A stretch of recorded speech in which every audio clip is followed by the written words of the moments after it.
Boa noite, irmãos, a paz do Senhor. 2 semanas sem estar convosco aqui, é uma quarta-feira.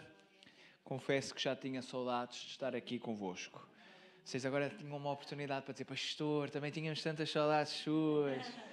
Mas perderam mais uma vez uma oportunidade. Sentiu, obrigado, irmã. Não, mas é bom estarmos aqui juntos, graças a Deus, porque podemos estar aqui neste tempinho, nesta hora, que é um privilégio, amém, irmãos? Podemos estar neste lugar, fazendo aquilo que é das coisas que eu mais aprecio fazer, que é estar à volta da palavra do Senhor, e podemos estar aqui juntos e refletirmos um bocadinho. Estamos a terminar Romanos, está mesmo quase, querendo Deus, e se eu também me portar bem, hoje acabamos o capítulo 15, fica a faltar o 16, que provavelmente terminaremos para a semana, vamos ver. Já tenho aqui qual é o próximo livro que vamos abordar, mas ainda não vos vou dizer, fica para segredo e depois vamos desvendando, está bem? Para ver se os irmãos também, aos domingos, no próximo livro, também ficam entusiasmados. Romanos capítulo 15, a partir do versículo 14. Como há 2 semanas eu não estou, a maior parte dos irmãos não se deve recordar, porque também se calhar nem se recordam. Vocês sabem o que é que almoçaram? Lembram-se? Menos mal. E o que é que jantaram ontem? Lembram-se? Já têm que pensar um bocadinho mais, não é? É assim. Então, imaginem se eu vos perguntar o que é que eu preguei há 2 semanas atrás. Vocês não sabem, nem eu, está bem? Portanto, não se preocupem, não há problema nenhum. Nós queremos e acreditamos que a palavra de Deus, ela vai transformando, apesar do nosso esquecimento e daquilo que acontece. Ainda assim, dizermos que nós estamos no capítulo 15... E neste versículo 14 que nós vamos falar, Paulo vai... há aqui um dado interessante. Ele vai recomeçar a linha de pensamento que ele começou no capítulo 1. Porque ele vai voltar a falar acerca do seu ministério apostólico, vai falar acerca da igreja, vai falar acerca da missão, vai falar acerca do seu ministério e de quem lhe deu esse ministério. E é sobre isso que nós vamos falar nesta noite. Aquilo que nós vimos no capítulo 14 e 15, mas também no 13, tem tudo a ver com posturas e atitudes que nós devemos ter uns para com os outros na igreja e nas diferenças que cada um de nós tem. Nós somos diferentes, cada um é diferente, não há ninguém melhor, nem há ninguém pior, mas porque somos diferentes temos que nos respeitar uns aos outros. E é sobre isto que fala. Porque por vezes nós achamos que as coisas têm que ser feitas da nossa forma, com as nossas posturas, de acordo com aquilo que nós queremos e da forma que nós queremos. E Paulo vem dizer que não é bem assim. Então o princípio que deve permear todas as coisas é o amor. O amor, quando eu sacrifico alguma coisa que eu gosto de fazer e deixo de fazer em prol do outro, e o amor que o outro também tem para comigo e que o leva também a sacrificar determinadas coisas e determinados comportamentos. Vimos também que no capítulo 14 falámos acerca da tolerância para com os fracos na fé. Definimos quem eram os fortes, definimos quem eram os fracos, tem tudo a ver com o contexto, não vamos voltar a repetir. No capítulo 15 temos o exemplo absoluto de Deus, Jesus, que sendo Deus abnegou-se a si mesmo, anulou-se a si mesmo. E Deus Deus desafia-nos, desculpem esta expressão, Deus desafia-nos a fazer exatamente isto, a nós abnegarmos-nos. Em vez de acharmos que tudo aquilo que nós fazemos é o perfeito, em vez de nós acharmos que tem que ser tudo feito da nossa forma, mais uma vez nós devemos ter o mesmo sentimento uns para com os outros. Deixem-me só dizer este versículo. Ora, o Deus da paciência... Desculpem, não era este, deixem só ver, é isto. O capítulo 15, versículo 1 diz assim: mas nós que somos fortes, devemos suportar a fraqueza dos fracos e não agradar a nós mesmos. Portanto, cada um de nós agrada ao seu próximo no que é bom para a edificação. O versículo 5 diz assim: ora, o Deus de paciência e consolação nos conceda o mesmo sentimento, uns para com os outros, segundo Cristo Jesus, para que concordes a uma boca e glorifiqueis ao Deus Pai do nosso Senhor Jesus Cristo. E agora entramos no versículo 14, está bem? Vamos ler e, como costumamos fazer depois, versículo a versículo, vamos fazendo alguns comentários e esperando que a palavra de Deus brilhe e ela fale aos nossos corações. Diz assim o versículo 14: eu próprio, meus irmãos, Certo estou a respeito de vós, que vós mesmos estáis cheios de bondade, cheios de todo o conhecimento, podendo admoestar-vos uns aos outros. Mas, irmãos, em parte vos escrevi mais ousadamente, como para vos trazer outra vez isto à memória, pela graça por Deus me foi dada. Que seja ministro de Jesus Cristo entre os gentios e ministrando o Evangelho de Deus para que seja agradável a oferta dos gentios, santificada pelo Espírito Santo. De sorte que tenho glória em Jesus Cristo, nas coisas que pertencem a Deus, porque não osaria dizer coisa alguma que Cristo por mim não tenha feito, para a obediência dos gentios, por palavra e por obras, pelo poder dos sinais e prodígios, na virtude do Espírito de Deus, de maneira que desde Jerusalém e arredores e até Lírico tenho pregado o Evangelho de Jesus Cristo. E desta maneira me esforcei por anunciar o Evangelho, não onde Cristo houvera sido pregado, para não edificar sobre o fundamento alheio. Antes, como está escrito, aquele a quem não foi anunciado o verão, e os que não ouviram o entenderão. Pelo que também muitas vezes tenho sido impedido de ir ter convosco. Até aqui a palavra do Senhor. Vamos então começar no versículo 14. Eu próprio, é Paulo que está a falar, meus irmãos, certo estou a respeito de vós, que vós mesmos estáis cheios de bondade, cheios de todo o conhecimento, podendo admoestar-vos uns aos outros. Não deixa de ser interessante, e diria até irónico, que depois da rebocada que Paulo deu ao longo da carta a toda a gente, de repente ele diga assim: eu próprio, meus irmãos, estou certo a respeito de vós, que vós mesmos estáis cheios de bondade e cheios de todo o conhecimento. A verdade é que, ao longo da carta, Paulo foi falando acerca dos erros que nós, como seres humanos, cometemos e que nós, como cristãos, também vamos cometendo na igreja. Ele está a falar para a igreja em Roma, mas aqui está ele a dizer que, apesar de tudo aquilo que ele escreveu, ele não tem dúvidas absolutamente nenhumas que as pessoas da igreja estão cheias de bondade e cheias de todo o conhecimento. E este todo o conhecimento, obviamente, não é um conhecimento intelectual, não é um conhecimento racional, é um conhecimento acerca da fé. E não deixa de ser interessante pensarmos que, de facto, na igreja, apesar de tudo, nós conseguimos encontrar pessoas que são boas e que têm todo o conhecimento relativamente e a respeito da fé.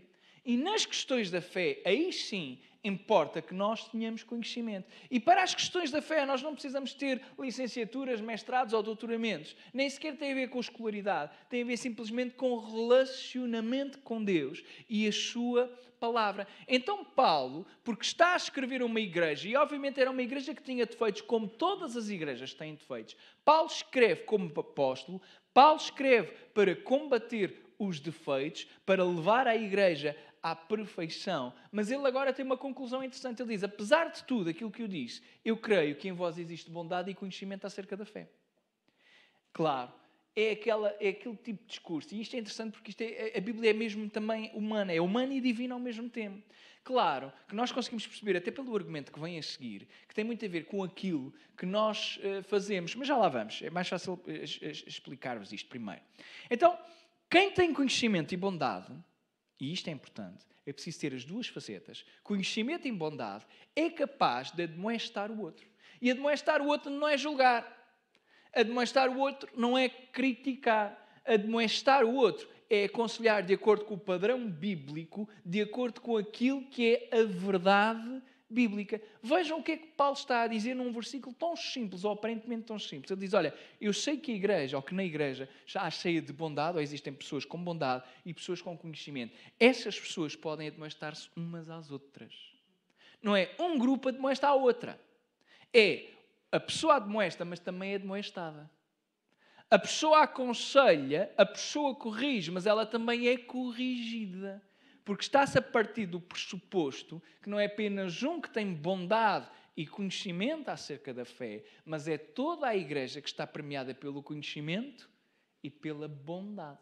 Porque vejam, tentem admoestar alguém sem bondade. Vai correr bem, não vai? Se às vezes com bondade já corre mal, porque ninguém gosta de ser chamado a atenção. Você gosta de ser chamado a atenção? Depende. Até podem ter razão e mesmo assim às vezes não gostamos. Porque às vezes a razão nós só vamos dar lá mais à frente. Porque às vezes até podemos achar que as pessoas que estão a admoestar não têm razão, e até podem ter. E até podemos podemos até nunca lhes dar razão e chegar ao céu e o Senhor dizer assim, olha, lembras naquele dia aquela pessoa tinha razão e nós vamos fazer assim. Porque nós estamos cheios de certezas. Claro, isto é complicado. Então, isto para dizer que a igreja, de facto, porque relacionamentos é complicado. Ora, se admoestar com bondade, às vezes as pessoas já não aceitam. E nós, nem próprios nós, nem eu aceito, quanto mais sem bondade. Então, imaginem admoestar com falta de conhecimento. Então, estas duas facetas é aquilo que permite à igreja admoestar-se uma ao outro. Isto é, que na igreja nos possamos admoestar uns aos outros. E agora vejam. A igreja tem conhecimento, a igreja tem bondade, mas Paulo escreveu ousadamente. É a expressão que ele diz. E ousadamente significa, e se nós lermos a Bíblia como ela deve ser lida, os irmãos vão perceber que os argumentos que Paulo utilizou foram fortes. Paulo chama determinadas pessoas fracos na fé. Você gostava de ser chamado de fraco? Forte já era melhor. Agora, fraco na fé, Paulo diz que na igreja há fortes e há fracos. E não importa se está há 50 anos na igreja. Diz que há fortes e há fracos.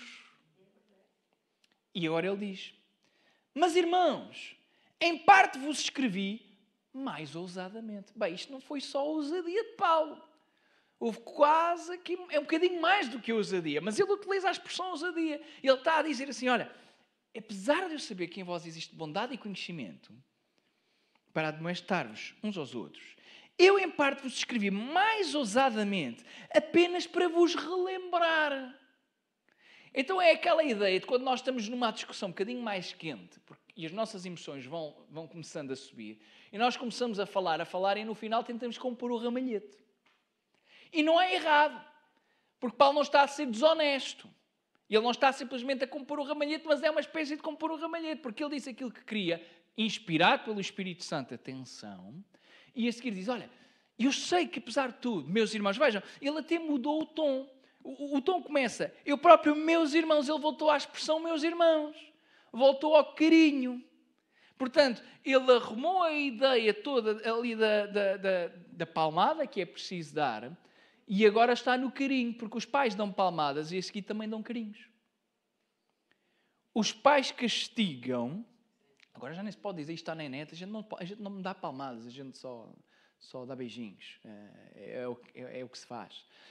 Os pais castigam, os pais disciplinam, os pais corrigem, mas em amor. E também lhes dão amor depois de os corrigir, porque também lhes estão a dar amor quando os estão a corrigir. Nenhum pai tem prazer em corrigir o filho. Eu não acredito. Um pai que ame verdadeiramente os filhos não gosta de ter que pôr os filhos na ordem. Mas ainda são os pais que mandam. Os meus filhos lá em casa esquecem-se disso. Somos injustos, vocês, isto e aquilo outro, mas quem manda ainda são os pais.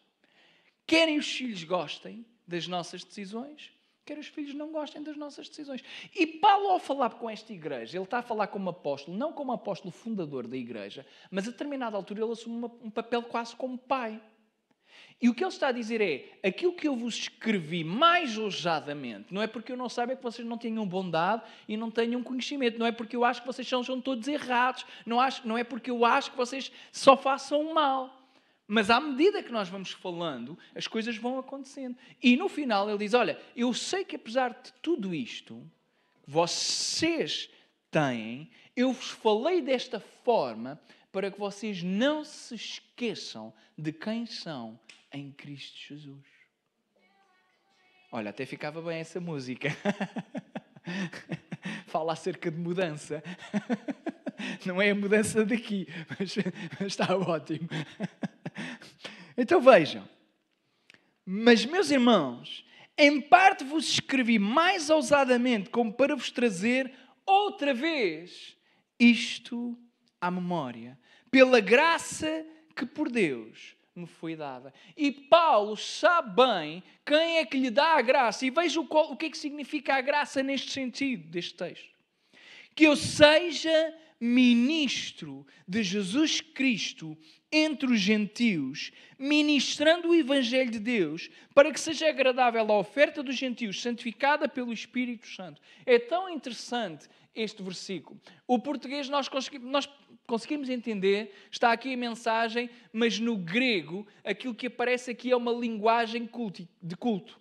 Uma linguagem que apela ao Velho Testamento. Uma linguagem que fala acerca de Paulo ser ministro, e este ser ministro significa literalmente sacerdote. Não que ele seja um sacerdote, porque vejam, Jesus já tinha vindo e quando Jesus veio deixou de ter a necessidade e deixou de haver a necessidade de haver um sacerdote.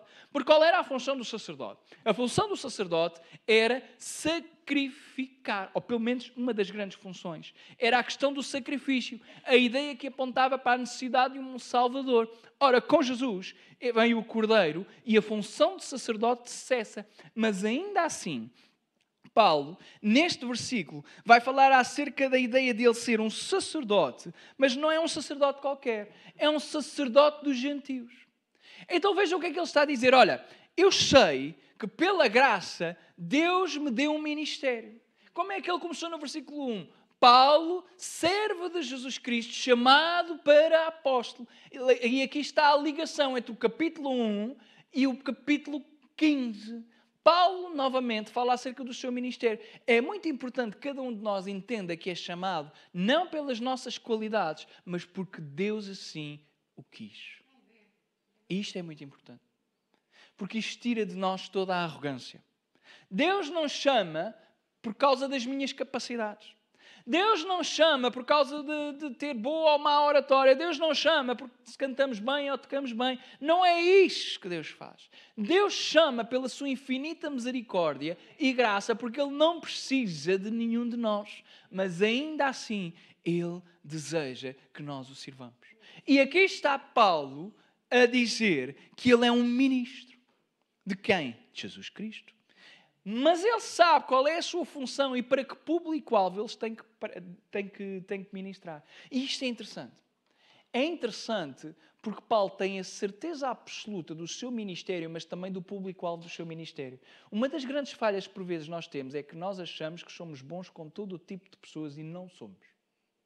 Você está cá? Nós até, por exemplo, um pastor, é normal que um pastor tenha que dar com todo o tipo de pessoas, todos os tratos e de todas as idades. Mas há claramente, e depois também vai mudando com a experiência, obviamente, mas normalmente nós somos chamados para uma determinada geração e temos impacto numa determinada geração. Eu não tenho dúvidas absolutamente nenhumas que eu comunico melhor para pessoas da minha geração e talvez uma geração abaixo e uma geração acima. É o meu público, assim, que mais se identifica com o meu estilo de comunicação. Porque os irmãos, os mais idosos, até, e sem desprimor nenhum, isto é falsa humildade, não estou a dizer que os irmãos não gostam de ouvir, não tem nada a ver com isso, irmãos, não é isso. Mas se os irmãos se lembrarem dos pastores que vocês tiveram e dos pastores que vocês apreciavam, os irmãos vão entender que há um padrão, vocês gostavam de ouvir um determinado tipo de pessoas. E sabem qual é a conclusão que vocês vão chegar, muito provavelmente? As pessoas que vocês gostavam, muito provavelmente, são perto da vossa geração. São os pastores que vos marcaram mais, são os pastores mais perto da vossa geração. Falando dos crentes que passaram muito tempo na igreja e cresceram juntos na igreja. Os irmãos cresceram juntos, cresceram ao longo de décadas, estiveram na igreja. Claro, se um crente se converter e só conhece um pastor, identifica-se com aquele pastor. Normalmente é assim. Mas os irmãos que passam muitos anos, décadas, 30, 40 anos, os pastores que normalmente falam, são pastores que muitas das vezes têm a mesma idade ou até eram um bocadinho mais velhos. E é perfeitamente normal. Paulo tem a noção absoluta de quem é o seu público-alvo. Não em questão de faixa etária, mas aqui numa questão de etnia. Não eram os judeus, eram todos... Ele falava para toda a gente, mas ele sabia para que era chamado. E quando nós sabemos para quem é que somos chamados, nós sabemos onde é que vai haver mais fruto. O mesmo acontece com os dons espirituais. É interessante, isto sem fazer... Nem estava a pensar em pregar sobre isto, mas deixem-me só dizer isto. Isto é a minha experiência e vale o que vale, está bem? Aqui estou a falar, não é do ponto de vista bíblico, mas é da experiência. É interessante perceber, porque nós somos pentecostais e acreditamos nos dons, e é interessante perceber que aquelas pessoas que nós identificamos como tendo os dons de cura, não é? As pessoas que têm dons de cura e que exercem esse ministério, O próprio pastor Luís Reis, por exemplo, dá este testemunho. O pastor Luís Reis diz que, por exemplo, nas suas campanhas, ele sabia muitas das vezes quem eram as pessoas que iam ser curadas ou não, consoante a doença que lhe dissessem, porque ele sabia que, de acordo com o seu ministério, havia determinados tipos de doença. Quando ele orava, as pessoas eram curadas, e havia outras que às vezes sim, mas na maior parte dos casos não. Porquê? Era o dom. Era o dom. E a mesma coisa acontece com o ministério, e Paulo está aqui a identificar que o seu ministério era entre os gentios. E isto é muito importante e interessante, porque nós não vamos ser bons em todas as coisas. É verdade que os apóstolos, realmente o Senhor deu-lhes uns dons incríveis. É que os apóstolos parece que são bons em quase tudo. Eu não sei se Paulo sabia cantar. Bem, pelo menos. Cantar, que ele cantava. Se ele cantava bem, não sei se ele sabia tocar ou não. Mas, de resto, um homem sabia ensinar, sabia pregar, sabia cuidar, sabia evangelizar, sabia liderar, sabia construir igrejas, sabia deixar liderança, sabia discipular. Bem, é uma data de dons. Ó Senhor Jesus, ajuda-nos e tem misericórdia de cada um de nós. Mas ele sabia que o seu ministério era-lhe dado por Jesus Cristo, porque ele era ministro de Jesus Cristo. E o seu alvo era os gentios. Ele sabia que era o apóstolo dos gentios. Então ele diz, repetindo o versículo 16, que seja ministro de Jesus Cristo entre os gentios, ministrando o Evangelho de Deus para que seja agradável a oferta dos gentios, santificada pelo Espírito Santo. Vejam, esta é a ideia de sacrifício. Ele está a dizer, olha, eu sou um sacerdote de Jesus Cristo no meio dos gentios, e o meu papel, a minha função é apresentar o Evangelho de Deus, ministrando o Evangelho de Deus, para que seja agradável a oferta dos gentios. A ideia é, para que eu possa, literalmente o grego significa isto, para que eu possa entregar como sacrifício os gentios. Claro que no literal isto levantava-nos aqui um problema. Então, mas os gentios vão ser entregues como sacrifício? Irmãos, é uma expressão, é metafórico. Isto é, os gentios não são apresentados como sacrifício porque não é preciso mais nenhum sacrifício. Mas a ideia é esta. Na linguagem do Velho Testamento, o sacrifício era aquilo que nos levava a ter Deus. Mas agora, Paulo diz, eu sou ministro de Jesus Cristo. Eu pego o Evangelho entre os gentios para levá-los, vejam, como oferta agradável, santificada pelo Espírito Santo. A ideia é, enquanto no Velho Testamento era exigido sacrifício, Paulo, ao pregar o Evangelho entre os gentios, levava a que os gentios se tornassem obedientes. Então a ideia aqui, colando até com a pregação do domingo passado, a ideia é que o sacrifício que Paulo apresenta é um conjunto de pessoas que são transformadas, renovadas e agora são obedientes a Deus. Não é interessante? Ele está a dizer, o meu ministério é-me dado por Jesus Cristo e a minha função é pregar o Evangelho. Todo o ministério tem a ver com pregação do Evangelho. Quer seja em púlpito, quer seja lá fora, quer seja nas conversas, tudo tem a ver e todos os ministérios têm a ver com o Evangelho. Ponto final. Mas ele sabe que é entre os gentios e o Evangelho produz um resultado. E o resultado é que os gentios se tornem um sacrifício agradável a Deus. Como é que os gentios se tornam um sacrifício agradável? Irmãos, deixem-me-vos perguntar, o que é que Deus quer de cada um de nós? Obediência. Você está cá ainda? Qual é o padrão para entrar no céu? Qual é o padrão? O padrão é santidade absoluta. Literalmente significa isto. O padrão para tu e eu entrarmos no céu é a perfeição. E agora? Não temos. Mas Jesus resolveu esse problema. Mas é-nos exigido obediência. Obediência. E aqui está Paulo a dizer, olha, o meu ministério é entregue por Jesus, a mensagem que eu dou é a de Jesus, mas há um resultado e uma produção. E qual é o resultado e o produto? O produto é gentios, pessoas transformadas. Vejam, o ministério de uma pessoa que sabe quem ele é em Cristo, porque ele sabe que o seu ministério não tem a ver com ele, tem a ver com Cristo, e que cumpre e obedece à chamada que Deus tem para a sua vida, sempre vai ter resultados e frutos. Paulo teve ou não teve frutos? Incríveis. E teve porquê? Porque ele assumiu e aceitou qual era a sua chamada. Vejam, de sorte que tem glória em Jesus Cristo, nas coisas que pertencem a Deus. A ideia é espantosa. Ele está a dizer, olha, eu posso me glorificar não em mim mesmo, posso ter orgulho, é esta a expressão. Caucomai. Orgulhar. De sorte que tem glória, orgulho, não nele, mas em Jesus Cristo e nas coisas que pertencem a Deus. Irmãos, como seria a nossa vida, como seria a nossa igreja, como seria de facto as nossas corações e as nossas almas, se nós, em vez de nos orgulharmos das nossas qualidades, nos orgulhássemos daquilo que Deus faz na nossa vida. É tão diferente. Porque nós até podemos ter muitas qualidades, mas jamais ousemos orgulhar-nos delas. Até nas qualidades que temos, só as temos porque Deus nos criou assim. Já pensou nisso? Irmão Ângelo desenha bem. Quando a gente falamos de vez em quando, irmão Ângelo diz, toda a glória seja para o Senhor. Irmão Ângelo sabe desenhar. Eu nem desenhar, nem pouco mais ou menos. Já disse que a minha única disciplina que eu levei nega na minha vida foi educação visual. Vejam lá o jeito que eu tenho para os desenhos. Lembro-me que estava lá no 8º ano, notas espetaculares. Não é para me gloriar, mas tinha mesmo notas. Na altura ainda me esforçava, era assim. Minha mãe ficava toda orgulhosa, mal ela sabia o que é que esperava quando viesse o 10º ano. Mas ali, grandes notas, e chegava ali à pauta uma negativa, a educação visual. Tive que pedir, por favor, para a professora me dar uma positiva. Até me pus de joelhos na sala. Professora, por favor. Ela também era toda simpática. Por favor, professora, veja lá. E foi só a única forma de eu passar. Porque eu não tinha mesmo jeito nenhum. E ainda hoje não tenho. Os meus desenhos, a minha letra é terrível. Eu a fazer apontamentos, ainda a minha última experiência numa faculdade em que tinha que fazer apontamentos, desisti de fazer apontamentos. Eu disse, isto não vale a pena estar a escrever. Chegava a casa, não percebia a letra. É para vocês entenderem a miséria. Mas o Senhor dá aquilo que dá como qualidades, características. O irmão Ângelo sabe desenhar, uns sabem fazer isto, outros sabem fazer aquilo. Irmãos, nem nisto nós nos podemos gloriar. Porque só o temos porque Deus assim permitiu. Só isso. Então ele diz, olha, a única coisa que eu posso me gloriar é em Cristo Jesus. E nas coisas que pertencem a Deus. Porque não ousaria dizer alguma coisa que Cristo por mim não tenha feito para que a obediência dos gentios, para a obediência dos gentios, por palavra e por obras. Ele diz assim, olha, nada daquilo que eu vos falei, nada daquilo que eu vos falo, eu ousaria falar, se Cristo não tivesse feito primeiro em mim. Irmãos, Paulo é um exemplo incrível.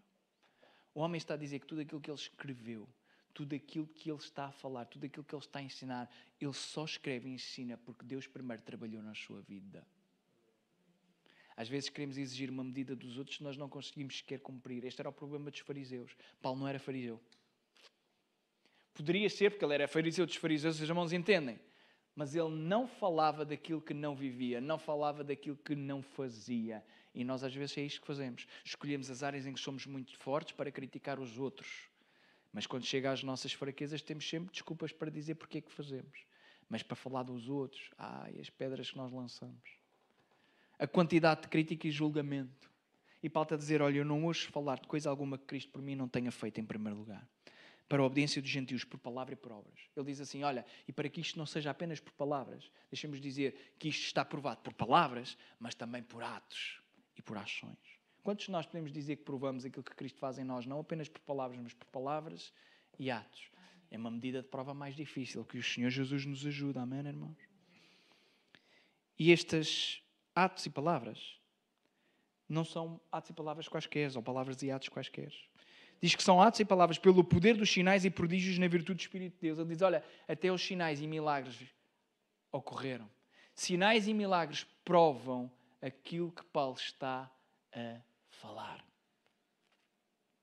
Mas ele sabe que os sinais e milagres não ocorrem por causa dos homens, mas pela virtude, isto é, pelo poder do Espírito Santo. Então, irmãos, Paulo está a dizer, olha, não há nada que eu fale ou que faça que Jesus Cristo não tenha primeiro operado em mim. E isto é provado tanto pelas palavras que são ditas acerca de mim e que eu já falei convosco, mas também acerca das ações que eu faço. E é provado também por estas ações, não são falcatrua, não são teatro, mas elas vêm cheias e ligadas, conectadas de poder. Milagres, sinais e maravilhas, que não são feitas por homens, mas são feitas pelo poder do Espírito Santo.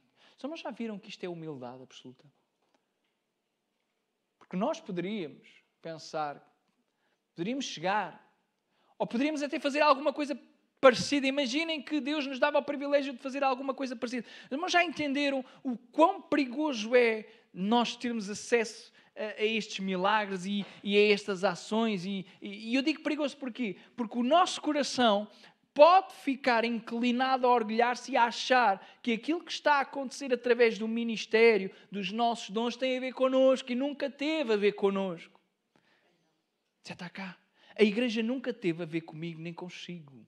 A igreja não tem a ver com o líder, a igreja não tem a ver com o pastor. Há muito boa gente que acha que é elas e é por elas que a igreja cresce. Esqueça. Se a igreja cresce por causa de homens, ela vai acabar por causa de homens. Mas quando a igreja cresce por causa de Cristo, nada nem ninguém consegue quebrar o avanço e o mover do Espírito de Deus e o reino e a igreja.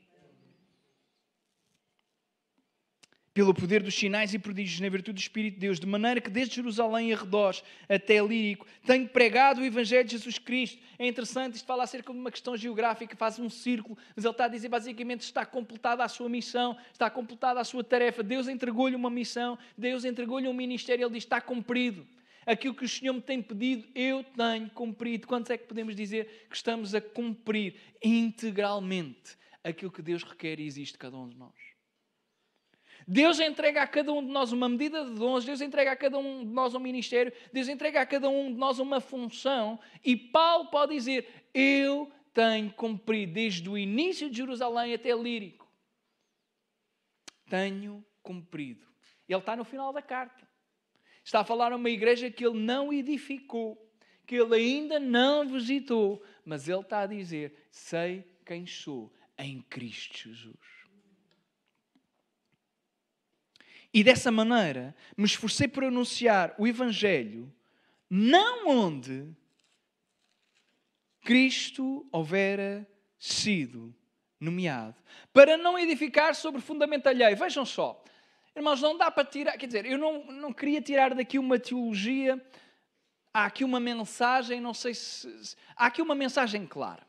E a mensagem clara é pessoal de Paulo. Ele está a dizer o seguinte, olha, eu sei qual é o meu ministério é entre gentios, e eu sei que o meu ministério era levantar e edificar igrejas. E porque eu sei qual é o meu ministério, eu ia a lugares onde não havia uma igreja, porque eu não queria estar a construir no lugar onde já tinha outras pessoas terem construído. Não, o Paulo está a dizer literalmente é isto, e depois nós conseguimos tirar aqui algumas lições, acho eu. Não precisamos ser assim tão inteligentes. Ele diz assim, olha, eu chego a uma cidade e eu só construí uma igreja se naquela cidade não houvesse. Porque eu não queria construir competidores. Eu não queria construir nem edificar sobre fundamento alheio. Mas agora olhem 2000 anos depois e vejam a realidade que nós temos. Se os irmãos fizerem uma pesquisa acerca de igrejas evangélicas, é uma das críticas que os católicos e outros movimentos nos fazem, eu acho com muita razão, é que se abre igrejas por tudo e por nada. Mas nunca ou raramente têm a ver verdadeiramente com Jesus Cristo. As pessoas abrem igrejas não é porque queiram edificar no fundamento de Jesus Cristo. As pessoas abrem igrejas porque estão interessadas em agrupar pessoas de acordo com aquilo que elas sentem mais confortáveis. Irmãos, e eu consigo respeitar o facto de nós estarmos mais aptos para uma coisa ou para outra, e às vezes temos diferenças teológicas, então, por causa das diferenças teológicas, abrimos lugares de culto. Eu entendo isso e respeito isso. Para mim, irmãos, eu dou-me bem e tenho amigos que são pastores batistas e de outras denominações, e não tenho problemas absolutamente nenhuns com eles, antes pelo contrário. E aquilo que nós temos andado a falar sempre é, nós devemos cooperar em prol do Evangelho. Não é contra isto que eu estou a falar. O que eu estou a falar é aquelas coisas esquisitas. Nós vamos a um lugar e de repente abre-se uma igreja à porta da outra. Nem é o exemplo daqui, porque aqui até já estavam abertas, não é? Quando eu cheguei já havia 3 igrejas nesta rua, contando com a nossa. Mas são movimentos diferentes. Mas nem é disso que eu estou a falar. O que eu estou a falar é daquelas coisas estranhas de alguém que abre igrejas não porque tem a ver com Deus, mas porque tem a ver com desejos humanos. Há coisas que não fazem para mim qualquer sentido. Paulo, que é apóstolo. Irmãos, Paulo chegava a uma cidade como apóstolo, ele abriria a igreja. Qual era a igreja que os irmãos acham que ia crescer mais depressa? Qual era a igreja, falando de marketing como se fosse hoje? Então o homem é que era o influencer da altura. Não havia ninguém que fosse mais famoso do que ele. Todo ele era conhecido, era um fariseu que depois deixou de fariseu. O homem tinha um doutoramento, era o topo, era o melhor orador. Era tão bom que as pessoas adormeciam e até morriam nas pregações dele. E ele depois ressuscitava-as. Não era pelo poder dele, mas era pelo poder do Espírito Santo. Ele não tinha problemas nenhum em pregar horas e horas e horas que as pessoas estavam lá a ouvi-lo. Hoje eu tenho dificuldade aqui aos domingos, olho para os irmãos, metade da igreja às vezes está a dormir, estou a exagerar, obviamente, mas olha, e vejo quem é que está a ressonar já ali com um bocado de... Irmãos, tranquilo, estou a brincar convosco, mas a ideia é, ele abriu uma igreja num lugar onde já havia outra. Paulo diz assim, qual é o sentido que faz? O que é que eu quero aqui alcançar? Qual é o sentido que faz eu abrir uma outra igreja? Faz-me lembrar uma história que eu vivi de alguém que veio ter comigo, teve um tempo connosco e depois disse, pastor, olha, nós estamos a sentir, está na altura de aceitarmos aquilo que Deus tem para nós. Eu percebi logo, aquilo que Deus tem para ti é que vais abrir uma igreja. E eu já sabia o que era, eu disse assim, irmãos, olha, acho que sim, devem ir, vão na paz do Senhor. Mas eu, se fosse a vocês, ouvia mesmo a voz de Deus, porque eu duvido muito que Deus queira que vocês abram uma igreja aqui. Porque já há tantas. E Deus não me parece que seja um Deus de divisão. Deus não me parece que seja um Deus de causar confusão. Então, se Deus vos está a chamar, hoje são também o lugar para onde Ele vos quer levar. Mas não, claro, volta e meia lá está. Abriram, não foi ao lado, foi 3 ou 4 ruas abaixo. Os irmãos entendem? Isto não faz qualquer sentido. Porque depois é uma confusão de todo o tamanho. E eu não estou a dizer quem é que tem razão e aqui nem é apelar para que venham só para a Assembleia. Mas, por favor, eu não sou nada de clubismos. O que eu estou a dizer é que Paulo está a dizer o seguinte, olha, o que é importante é anunciar onde não há. E é interessante perceber que a maior parte das igrejas que abrem não é nos sítios onde não há, é nos sítios onde já há. Em Lisboa, vejam quantas igrejas existem. A pergunta que se faz é, será que era preciso mais? Não é que me preocupe por mim, até pode abrir em todas as ruas. Se encher, por mim, aleluia, amém, era bom sinal. Mas normalmente o que acontece é que as igrejas que abrem sobre fundamentos de outras, elas abrem com um propósito específico. Não é evangelizar, mas é crescer por agregação. E contra isso eu sou totalmente contra. E quanto a isso, era o que eu queria dizer. Quanto a isso eu sou totalmente contra. Abrir uma igreja porque simplesmente está na moda para crescer com os crentes das outras igrejas é no mínimo estranho. Também digo-vos já, se abrisse aqui uma igreja ao lado e os irmãos fossem todos, eu não ficava, iria ficar triste, mas passava-me rápido. Sabem porquê? Porque nós não nos comprometemos, significava que os irmãos não estavam comprometidos com a igreja, vocês estavam comprometidos com alguma coisa que queriam ver em outro lugar. E com isso não há nada a fazer. As pessoas que andam sempre a saltar de igreja a igreja são pessoas que procuram e que têm a mentalidade de consumidores. Elas estão sentadas enquanto lhes derem o produto que elas querem receber. No dia em que não lhes derem aquilo que elas querem, elas voltam ou não, vão e saltam para outro lugar que lhes der outra coisa. E a igreja não se faz dando outra coisa. A igreja faz-se de relacionamentos uns com os outros, mas acima de tudo com Deus. Porque a igreja é família. E quando nós temos família, nós saltamos da família. Se eu e a minha mulher nos divorciássemos sempre que nos chateássemos, já tínhamos nos divorciado para aí, 1 milhão de vezes, também não nos chateámos assim tanto. Imagina, chateava-me com a minha mulher um dia, olha, vamos divorciar. No dia a seguir, vamos divorciar. Era sempre a mesma conversa. E na igreja parece que é a mesma coisa. Irmãos, dizias isto. Claro que há alturas e há circunstâncias em que até faz sentido algumas pessoas saírem. Ou porque não se identificam. E não há problema nenhum nisso. Espero que não me interpretem mal. Se não se identificam, se não têm relacionamentos, se não têm de facto amizades profundas, faz sentido. Faz sentido as pessoas poderem equacionar, poderem ir para outros lugares. Mas não é sobre isso que eu estou a falar. O que eu estou a falar é aqui da postura de Paulo. Eles chegavam a um lugar e diziam, há igreja, não há? Então eu abro. Há igreja, então Deus vos abençoe. Prega-se o Evangelho, prega-se Jesus Cristo. Então eu vou para outro lugar. Esta era a postura de Paulo e ele era apóstolo. Não é um exemplo maravilhoso, irmãos?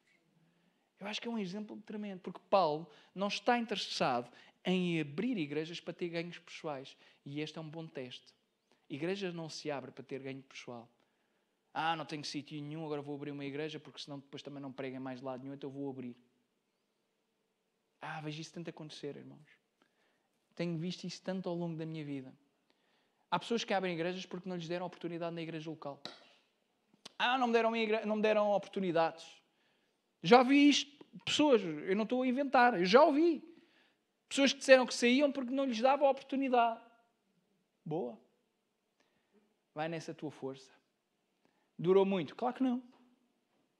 Não dura. Depois juntam-se com pastores do outro lado e depois é uma festa. É uma festa, é mais uma tragédia. Porque depois o problema é as pessoas que se perdem nestas coisas. Porque nós não fazemos igreja para encher os bolsos. Nós não fazemos igreja e não somos igreja para encher egos. É a missão de Deus. É ministério do Senhor. Então se é para abrir igreja, para evangelizar e para crescer de acordo com a virtude do Espírito Santo, amém. Até podem contar comigo para ajudar. Até pode ser aqui ao lado. Irmãos, honestamente, olha, agora está aqui uma loja de roupa, mas um dia que não for uma loja de roupa, pode abrir aqui uma igreja ao lado. E se for de Deus, amém. Sabem porquê? Porque o que é Deus, nós não ficamos prejudicados. Porque o que é do reino não é para divisão. Amém? O que é do reino não há competição. Nós não competimos com outras igrejas. E esse é o sentimento de Paulo. Por isso ele diz, olha, eu não compito. Se há, vou para o outro lado. Antes, como está escrito, aqueles a quem não foi anunciado o verão e os que não o ouviram, o entenderão. Vamos, termino com isto. Como é que é possível aqueles que não viram, ou aqueles que não foi anunciado verem a Jesus, e aqueles que não ouviram entenderem? Só é possível se houver quem anuncie. Só é possível se houver quem mostre. Agora vejam, se nós olharmos para o mapa de Portugal e vermos a quantidade de concelhos que ainda não têm igrejas, ainda são uns quantos. E a pergunta que se faz é, Deus não ama esses concelhos? Ama ou não ama? Os irmãos acham que Deus ama menos os concelhos que não têm igrejas evangélicas do que aqueles que têm? O Senhor gosta mais dos concelhos onde há igrejas evangélicas. Não, o Senhor ama todos por igual. Ora, se há tantos concelhos sem igrejas, a minha pergunta é, porquê que abrimos todos nos mesmos sítios? E eu acho que a resposta é por interesse meramente humano. Na maior parte dos casos. Claro que estou a generalizar e corro o risco de ser aqui crucificado por uma série de gente que eventualmente possa ouvir isto depois online. Temos pena.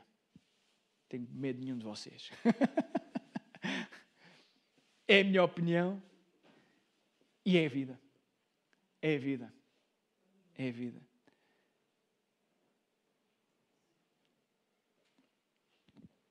Lá na terra dos meus pais, em Idenha Nova, há lá uma igreja. Uma Assembleia de Deus ou uma missão da Assembleia de Deus. Está lá há muitos anos. Acho que sim. Até poderia abrir outras. Não vejo mal nenhum em abrir. Mas é interessante que as pessoas, quando pensam em abrir, pensam sempre com aqueles crentes que já lá estão. Não é interessante?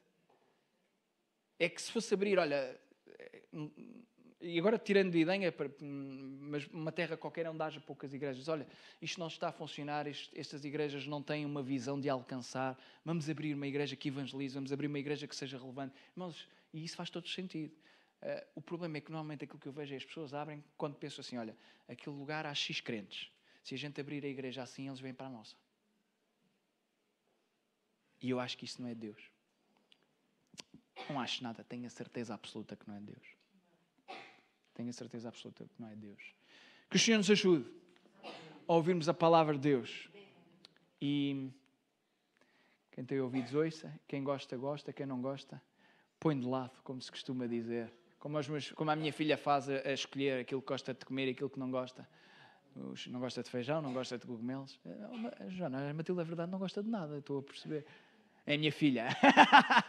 Pois, é um bocadinho mais esquisito, mas até gosto de feijão e de cogumelos. Mas pronto, está bem. Tudo bem. A gente depois fala em casa, mulher, os dois. Meus irmãos, estamos quase a terminar.